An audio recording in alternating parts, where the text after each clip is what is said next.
Hello, welcome to the basement. So, is it creepy? Are you ready for some spooky stories in here? Piano Man has moved. Although, I will be back in the other space, of course, for lighter fare, but a darker space, some darker stories. Let's see what you think. Here we go. My wife Rachel and I got married in 2016. We tried for kids the normal way for about 2 years before we found out it just wasn't going to happen for us biologically. We did the whole grieving process, the therapy, the conversations at 2 a.m. that end with both of you just staring at the ceiling, and then we decided to adopt. We were matched with 2 brothers in the spring of 2021. Bradley was 10, Danny was 8. They'd been in the system for about 3 years after being removed from their biological home. The caseworker was careful with her words when she described what their situation had been. Neglect. Exposure to volatile behavior. She said they were doing well, all things considered. She said the older one, Bradley, was protective of his little brother. Had been since they were little. We took them home in June. The first 4 months were honestly good. Not perfect, I'm not going to lie. There were tantrums and there were nights when Danny would cry for an hour and Bradley would sit next to him and just wait it out like a little adult. There were awkward dinners and moments where I'd try to make a joke and it would just land flat in the middle of the room, but it was good. We were figuring each other out. The first night anything weird happened was in October. Rachel woke me up at like 1:30 in the morning. She was squeezing my arm hard enough that I came up out of sleep confused, heart already going. She said there's a noise in the kitchen in this voice that was barely a whisper. I thought, break in. I grabbed my phone and we went down the hall together. The light over the stove was on. We never leave that light on. Both boys were standing at the kitchen counter. They had their backs to us. Danny was in his pajamas with the little dinosaurs on them and Bradley was in a gray t-shirt just standing there. And they each had a knife. Not butter knives. Not like they were fighting or anything. Not raised, just held down at their sides. Like they'd picked them up and forgot what they were doing. Rachel said their names. Nothing. I walked around to the side so I could see their faces, and both of them had their eyes open, glazed, focused on nothing. Danny's lips were moving a little, but no sound was coming out. I didn't know what to do. I'd read enough to know you're not supposed to grab a sleepwalker, especially not one holding anything sharp, so I just said Danny's name softly a few times and put my hand very slowly onto his wrist, the one with the knife, and said, "Hey, bud, you can put that down." And he just did. Opened his fingers, and it clunked onto the counter. Bradley put his down a second later like a delayed echo. We walked them back to their room, tucked them in. They were asleep in like 40 seconds. In the morning, they had zero memory of it. Danny asked for pancakes. Bradley wanted to know if he could use the iPad before school. They were completely, totally normal. We hid the knives that same day. All of them in a box on the top shelf of the garage. Rachel bought one of those magnetic knife blocks you need a key for, and we kept it in our room. We told each other it was just sleepwalking, that it was related to their background. We'd wait and see. 3 weeks later, I went to wake the boys for school and stopped in the doorway. There were 9 stuffed animals on the shelf above Danny's bed. A bear, a giraffe, a frog, and a few others I don't remember the names of. Danny had gotten attached to them, and Rachel had let him pick them out himself. All 9 of them were now missing their heads. The heads were lined up on the shelf in a row, facing out. The bodies were stacked neatly in the corner. Everything was arranged, careful, like a display. I stood there in the doorway for probably a full minute before Danny said good morning from under the covers, and the sound of his voice made me jump about 6 inches. I didn't say anything about the animals. I just told him to come get breakfast. I went to the bathroom and sat on the edge of the tub and breathed for a while. I didn't tell Rachel right away. I don't know why. I think I was trying to figure out what I was going to say. I cleaned it up before she saw it, which I now understand was the wrong call. Just put the whole thing in a garbage bag and told her the animals had gotten torn and I'd thrown them out. She would definitely ask, how do 9 animals get torn randomly? She found out later. It came out, but that's not the point right now. The point is that around this time I started noticing small things that I kept not adding together. A chair pulled out at an angle in the kitchen, different from how I'd left it, a cabinet opened that I was sure I'd closed, my shoes in the back door when I remembered leaving them upstairs.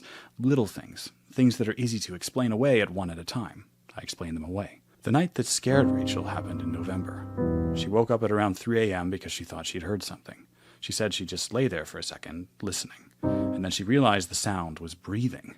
Close. She turned on the lamp on her nightstand. Both boys were standing at the foot of our bed. Just standing there, in the dark, before she turned on the light.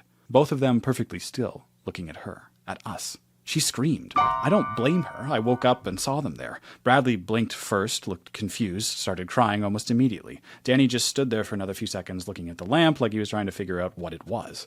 Then he sat down on the floor and put his face in his hands. We held them. We told him it was okay. Danny said he didn't know how he got there. Bradley said he'd just been dreaming about their old house. Rachel cried in the bathroom for 20 minutes after we got them settled. We called Dr. Osei, their psychologist, the first thing in the morning. She moved their sessions to twice a week. She told us again that this was a trauma response, that the brain was trying to process things it had never been given space to process. She was not alarmed. She said the right things. I believed her. I wanted to believe her. But Rachel had started sleeping with the lamp on, and I noticed that I was waking up tired in the mornings even when I thought I slept through the night. Not exhausted, just like I hadn't quite rested. I put it down to stress. I want to be careful about the next part because it's the part I've still had the hardest time looking at directly. In early December, I woke up one morning and went to the bathroom, and the bottoms of my feet were dirty, like I'd walked across the garage floor barefoot. There was a smear of that gray workshop grit on the bath mat. I hadn't been in the garage. I didn't remember going to the garage. I washed my feet and did not think about it further. I just washed my feet and went to make coffee. A week later, Rachel asked me why I'd moved the step stool from the laundry room into the hallway. I said I hadn't. She said she'd found it in the middle of the hall that morning. I said I didn't know. We looked at each other, and then one of us changed the subject. That was us by that point. We'd gotten very good at changing the subject. I found scratch marks on the inside of our bedroom door in mid-December. They were low, like waist height, and they went in a cluster, the kind of marks you'd make when you're dragging your fingernails down wood with animal-level fierceness. I asked Rachel if she knew what they were. She said no. I asked if she'd done it. She gave me a look. Logical question. I didn't ask the boys. I told myself it had probably just always been there, and I just hadn't noticed. Old house, old doors, I moved on. Even if it has always been there, why? Christmas came, and it was actually fine. The boys were excited in this careful, almost disbelieving way, like they kept waiting for someone to take it back. Danny wore his new pajamas on Christmas Eve and fell asleep on the couch watching something. Bradley stayed up later than he should have, and I let him because I like having him around. We watched a documentary about ocean stuff, and he asked questions the whole time. Good questions, the kind that make you feel like maybe you're doing okay as a parent. I remember thinking that night that things were turning a corner. January started well. Then around the 12th, I came downstairs at 6 a.m. and found a kitchen chair in the middle of the living room. Just one chair facing the front window. I stared at it. I thought about the boys. I thought about calling for them. Instead, I just moved it back to the kitchen and made coffee. That's when I decided to set up cameras. I'm surprised that this is the point that he chose to set up cameras and not when the boys were standing there with knives in the kitchen, but okay. I told Rachel I was doing it for security, which was partly true. We made a system with 4 cameras, 2 downstairs, 1 in the upstairs hallway, 1 covering the boys' bedroom door from outside. Nothing inside their room. I set the motion alerts to go to my phone. The first few nights, nothing happened, or I thought nothing happened. The alerts would ping occasionally, but when I checked, it was the cat or just the camera adjusting to a shadow or something. On the 4th night, January 16th, I got an alert at 3:14 a.m. I reached for my phone in the dark and fumbled it, and by the time I had it, the motion had stopped, so I just put it back and went to sleep. In the morning, I looked at the footage. I want to be clear about what I expected to see. I expected to see Bradley or Danny in the hallway, maybe in the kitchen, doing one of their nighttime things. I had the camera app up, and I was scrolling back to 3:14 a.m., and I was ready to see the boys. I saw myself. The figure that walked into the frame on the left was me. My build, my height, my old college shirt with the faded print. I was walking through the living room slowly, kind of loose, the way you move when you're not fully there, eyes open, heading for the kitchen. I watched myself go to the cabinet under the sink. I watched myself open it and take out the cardboard box we use for junk. I moved things around in the box for a while. I put the box back. Then I went to the drawer by the stove, the one we use for takeout menus and batteries and random stuff. I opened it and stood there looking into it for almost 2 minutes. The footage has a timestamp. It was 2 minutes and 40 seconds. Then I went to the base of the stairs and stood there. I sat on the edge of the bed and just held my phone in both hands and sat there. I made myself finish watching. I stood at the base of the stairs for about 4 minutes. Then I went back to the kitchen, put a glass in the sink that I apparently got from somewhere during the parts I hadn't watched carefully, and went back upstairs and got into bed. 38 seconds later, in the hallway camera, I saw Danny come out of his room. He didn't come downstairs. He sat in the hallway with his back against the wall next to his door, and he pulled his knees up. He was holding something. I zoomed in. It was the little flashlight we'd given him for his nightstand. He sat there for 11 minutes, just watching the top of the stairs. Then he went back to bed. I watched 4 more nights of footage that day, all of it from the past week that I'd written off as nothing. 3 of those nights had me in them. And on 2 of those nights, Bradley was in the hallway, once with Danny and once alone. always watching the top of the stairs. He'd already been through enough for 10 lifetimes, and he was sitting in the hallway in the dark, keeping watch so that whatever his father was doing in the middle of the night didn't get to his new mom. That's when I understood the animals. They hadn't cut them up. I didn't remember it, but it had to have been me. An episode or something. Danny's stuffed animals on some night I couldn't account for. Some version of me had methodically taken them apart and arranged them on the shelf. And the boys had woken up and found it, and they hadn't screamed. They hadn't told us. They just watched me more carefully after that. The scratch marks on the outside of the bedroom door were mine, too. I must have stood outside our room one night trying to get in. I don't remember it. The door was locked from inside. Rachel locks it now, and she started a few months ago. When I asked why, she said she just felt like it. I thought she was pulling away from me. She was protecting herself from me. I called my doctor that afternoon. I showed him what the footage showed. He didn't say much at first. He just asked how long this had been going on. I said I didn't know. He asked about my sleep, my stress levels, my history. He asked if anything like this had ever happened before this year. I thought about it, and I remembered something I hadn't thought about in a long time. When I was about 12, my mom found me in the backyard at 2 a.m. I was standing by the fence. She said I'd been out there for a while when she found me. She thought it was a strange, one-time thing. Stressed kid, weird night. We never talked about it again. And I have a 2-hour gap in my memory from a road trip Rachel and I took in 2019.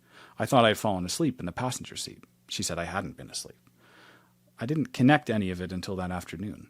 I was doing things that night I had no memory of. That happened. The camera footage is real. I've watched it more times than is probably healthy, trying to find the part where I recognize myself in it. Mostly I don't. The person moving through those rooms doesn't move like me. He's slower, deliberate in a way that feels wrong. I told Rachel everything. That conversation was the hardest thing I've done in my life. She knew something was wrong, and had for a while, but knowing and hearing it are different.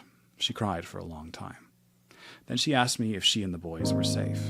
I said I didn't think I'd heard them, but I also hadn't thought I was walking through the house at night, so I didn't know how much my judgment was worth on that. She asked me to leave for a while, so I left. Before I did, I had a conversation with Bradley. Just Bradley. Rachel took Danny to the park. Bradley is 11 now. He sat at the kitchen table and stared at me, and I tried to figure out how to start. Eventually, I just said, I know you've been watching out for us at night. He looked at the table. I said, that's not something you should have to do. He didn't say anything for a while. Then he said flatly, you scare me sometimes when you're like that. Just like that, like a fact. I said I was sorry. He nodded. He asked if I was going to get better. I said I was trying to. He said okay and asked if we could have grilled cheese for lunch. Kids are something else, man. They're really something else. I've been in this motel for 3 weeks. I'm doing intensive treatment. Rachel and I talk every day, usually in the evenings after the boys are in bed. She tells me about their days. Apparently Danny has gotten interested in drawing comics, these elaborate things with complicated plots that he narrates to her panel by panel. Bradley is on the school basketball team. They're going to be okay. I think they're going to be okay. They've survived worse things than me. I'm less sure about me, but I'm working on that. Those kids came to us already knowing things that no child should have to know. And then they landed in a house where the night was still not safe, but for a different reason, and they just quietly adapted. They didn't tell anyone because telling adults about the bad things adults do hadn't worked for them before. Bradley was always facing my door. He wasn't sleepwalking, he was standing guard. I missed it for months because I was so busy being scared of my children that I never stopped to ask what they were scared of. If anyone has questions, I'll try to answer them. I might be slow to respond. The Wi-Fi here is terrible, and I don't have a lot of good hours in the day right now. But I'll try.